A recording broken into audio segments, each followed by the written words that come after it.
So college football's in full swing. The NBA season is starting as of when I'm recording this on a Tuesday night. But Oklahoma recruiting, it does not stop. It does not take breaks. So we're here to talk about some five-star news. We're going to talk about some recruits that are announcing their commits, where we think those are going to land. And then we're going to talk about some potential transfer portal additions that I'm kind of hearing through the weeds.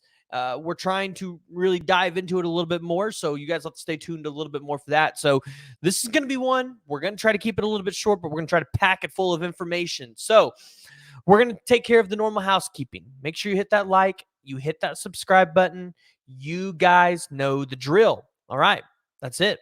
We're going to start with Bryant Wesco, the five-star wide receiver. And if a lot of you guys have been watching this, you guys know that I've said, hey, Clemson's having an off year.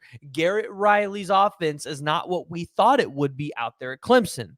Is it Cade Klubnik having a bad year? Is Garrett Riley not living up to what Clemson hired him to do? Not 100% sure.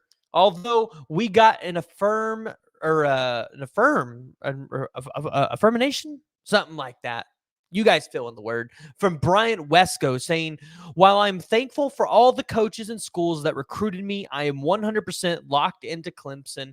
My recruitment is closed. And while his recruitment might be closed for now, guys, I'm here to tell you, I don't believe his recruitment stays closed. I still like Oklahoma to flip Bryant Wesco. So just because he tweeted this out, there's still a while before signing day. So we'll just have to keep an eye on it. We'll have to continue to monitor what goes on at Clemson. You would imagine if Clemson loses 6 or 7 games and their offense does not look good, that, hey, you know what? Bryant Wesco is going to think about leaving Clemson. Trust me, the talk is out there. This ain't just something we're making up. Now, transitioning from Bryant Wesco and talking about upcoming recruitments. On November 1st, you guys have seen maybe this graphic, this edit popping up around Twitter of a guy by the name of Easton Wear. You might be asking me, who is Easton Wear? He's a 4-star offensive tackle, 6'5", 280 pounds, out of Lynchburg, Virginia. And he's gotten quite a few offers. He's in the class of 2025. He's gotten offers from the likes of Notre Dame, Michigan, Auburn, Clemson. But as you can see, his top 10 right here: Auburn, Oklahoma, Cincinnati, Wake Forest, Baylor, Clemson, Duke, Michigan, Notre Dame, Wisconsin. And I think a lot of Oklahoma fans, I've seen some people kind of asking on Twitter, hey, who is this kid? We haven't heard anything about him. And there's kind of a reason why. Because although he has Oklahoma in his top 10, and he's been here once when he came on June 2nd, this is not a guy that we were heavily considering and looking at to be a take in this class, although he had an offer because, well, Clemson, they put themselves ahead of the game, where he visited on the 13th of June in 2022. He visited on the 8th of June here this year on the 23rd. He visited on September 23rd on this year as well. He's been to Baylor 3 times. He's been to Liberty twice. He's been to Notre Dame twice. This was not a guy that's really been on the radar in terms of recruiting for Oklahoma. So although Oklahoma's in the top 10, listen, don't be banking on this one for Oklahoma. This is going to be a Clemson win, guys. Clemson's going to get this one. It's pretty much in their bag already. So don't be expecting Easton Wear. But Marcus James is a guy that you guys can all be paying attention to. The 6'3", 210-pound linebacker or athlete, whatever you want to call him, out of Carl Albert High School. I believe is a 3-star to another recruiting site. I believe it's like Rivals or On3. He might be a 3 or a 4-star. So I know 247 hasn't given him that grade yet. And you see the crystal ball from Colin Kennedy here. And I'm 100% on board with Colin Kennedy for Marcus James to end up at the University of Oklahoma on November 2nd when he makes that commitment. We're going to try to be there live for that, so you guys can stay tuned. But as you can see here, Arkansas, TCU, Texas A&M, those are just a couple of the schools, and Utah that were in his top 5. So be looking out for that one, November 2nd. Heavily favor Oklahoma there for his commitment. And then you guys saw the crystal balls coming in for Tristan Haynes. Tristan Haynes, the 6'2", 175-pound cornerback. Yes, you guys can finally celebrate because it appears Oklahoma might land a cornerback that is not 5'10", 5'11", which I know has been some of y'all's biggest quarrels with the cornerbacks at the University of Oklahoma. But a top 85 player in the country, according to the 247 rankings, the number 3 overall player in the state of Oklahoma, 141st in the 247 composite rankings. If you look at his offer sheet, he's got one from Alabama. I believe he's got one from A&M. Dude's got a pretty good offer sheet. But, hey, you know what? You saw Kevin Sperry tweet out his silent commitment tweet. You've seen the crystal balls and just the predictions flowing in from all over the place for Tristan Haynes.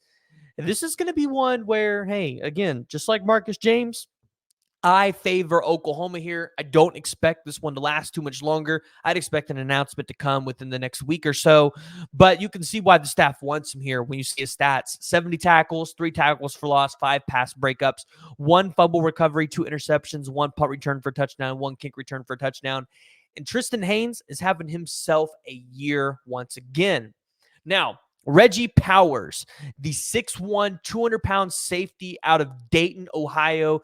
Again, as we said it earlier last week, I expect Reggie Powers to be a Sooner unless Ohio State makes him a priority and makes a late push, right? So he can still be committed, but if Ohio State decides they want to prioritize this kid, get him in their class, and they make a late push, that might be something that Oklahoma fans really need to monitor. But the 6'1", 200-pound safety, this is going to be a guy that maybe plays a little bit like Reggie Pearson, where in terms of he plays a hybrid cheetah role, right? So he's playing the safety cheetah, or he can come in and just play cheetah for you in general because he has the frame, he has the build. And this is a guy where, hey, you know what? You're battling UCLA right now, but Cincinnati and Ohio State, they could be problems for you down the road. So at the beginning of the video, I talked about it. We talked about, well, you heard me kind of briefly mention transfer portal, right? It's time to kind of start talking about this a little bit because you're starting to see guys hit the transfer portal from especially one school in particular. Well, there's 2 schools in particular that have had a big exodus of transfer portal kids. You have Cornell University. Yes, Cornell, an Ivy League school. They've kind of had a couple come in. And then Michigan State. Now, when it comes to Michigan State, I think there's one prospect in particular that Oklahoma fans are kind of just waiting to see, does this kid hit the transfer portal and could he end up at Oklahoma? And that is a man by the name of Bai Jobe. Yes, you heard me right. If you guys remember Bai Jobe, he was a part of that 2023 class that Oklahoma just wasn't able to secure him. And you really heard a lot about how, hey, Bai Jobe just wanted to get out of the state. You know, he didn't want to stay in town, and that's why he ended up going to Michigan State. But you would have to wonder, if Bai Jobe entered the portal, would he come back to something maybe a little bit more familiar? So that's something that we want to monitor. Now, Michigan State's had 2 prospects into the transfer portal that I would imagine Oklahoma's probably going to kick the tires on. One of them is Michigan State defensive lineman Simeon Barrows Jr. Barrow was a Spartan, and he's into the portal. 93 career total tackles as a defensive lineman. Just want to put that out there. 93 total tackles. Would not be surprised to see Oklahoma Sooners kick the tires on this kid. We know they're going to want to take 1 or 2, maybe even 3 defensive linemen through the transfer portal because they're going to have guys exiting the program. They're going to want to bring guys in to kind of pair up with David Stone and Jaden Jackson and create a little bit more depth there. Now, do they want guys that have 2 years, 1 year of eligibility? I would think they're probably going to lean for more 2 if they can get it. But this is definitely a guy that I think, hey, they're going to potentially look at him because, well, the stats speak for themselves.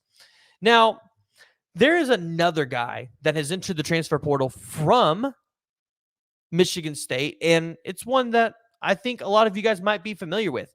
Keyshawn Blackstock, the offensive lineman. You guys might remember him because Oklahoma was chasing him in 2023 as well. So that might be one that you guys want to keep your eye on. I believe he was a JUCO product. So Oklahoma might be kicking the tires on him again when they need to create some more offensive line depth, maybe even get some experienced guys in here in this room. So keep an eye on that one. And then, of course, we can't talk about transfer portal guys to the University of Oklahoma if we don't talk about guys from Texas A&M. And so these are the ones where, hey, I'm not 100% sure on if they're going to hit the portal, but I've started to hear some rumblings here. The first one is David Hicks, right? 2023, Oklahoma missed out on him. But to be honest, Texas A&M's not looking like they're improving. And Texas A&M could be on pace for another 5+ loss season. And you would imagine it's going to be hard to keep some of these guys that were a part of the 2022 class, but also maybe some guys as part of the 2023 class when they know they could go play somewhere and be developed and potentially win at a higher level. So be paying attention to David Hicks. We'll be digging into that one more, but kind of hearing some rumblings there. Additionally, I want you guys to look at Walter Noelen. I know that sounds like a big name, and y'all might go, no way in hell, Preston, we're landing this kid. I'm telling you, where there's smoke, there's a fire. And there's been a little bit of smoke there, Now, it was more so in the last portal cycle. But I'll tell you this. There's a good chance Walter Noelen hits the transfer portal this year. If Walter Noelen hits the transfer portal, I would put Oklahoma and Alabama as the two early favorites to land that commitment. So that's one Oklahoma fans want to keep their eyes on. Now, that's all I got for you guys today. We'll have more for you guys as we go to break down the OU-KU game. We'll probably do another recruiting video on Friday. I think we're going to start doing these Monday, Wednesdays, Fridays, maybe even on Sundays. Not 100% sure yet, but we're going to try to figure out a better schedule now that we're moved in. We can get a more consistent schedule. Additionally, we're going to be looking at doing a Monday after live or recorded video. So let me know if you guys would be interested in seeing that. But again, if you guys have not already, make sure you guys do me a favor. Hit that like and hit that subscribe button. Jump down in the comments below and let me know what y'all's thoughts are.